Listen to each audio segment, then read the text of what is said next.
పరిస్థితి ఉండొద్దు. మీరాడ పని చేసుకోవాలి. సిమెంట్ మన ఇసుక కూడా ఫ్రీగానే అందుబాటులో ఏమన్నా అవకాశం ఉంటే చూడండి. డిఎఫ్ఓ గారితో మాట్లాడండి. కలెక్టర్ గారు ఇసుక కూడా ఫ్రీగానే ఇస్తాను కాబట్టి వాళ్ళు ట్రాక్టర్లు పెట్టుకుని తెచ్చుకుంటే ఒక ఇంటికి ఎంత ఇసుక పడుతుందో ఒక లిస్టు రాసి వాళ్ళకు ఒక చిట్టి మీద సర్టిఫికెట్ ఇచ్చేస్తే వాళ్ళు తెచ్చుకుంటారు. కాబట్టి మీరందరూ కూడా ఇల్లులు కట్టుకోవాలి, సంతోషంగా ఉండాలి, పిల్లలను చదివించుకోవాలి అనే ఉద్దేశంతో ఈ రోజు ప్రభుత్వం మరి పేదల కోసమే సంక్షేమ పథకాలు తీసుకురావడం జరుగుతా ఉంది. మరి ఇన్ని రోజులు మనం సన్న బియ్యం కొనుక్కోవాలంటే అందరికి పత్రాలు ఇవ్వడం జరుగుతుంది.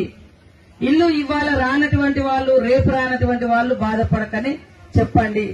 అందరికి ఇచ్చే బాధ్యత మాది.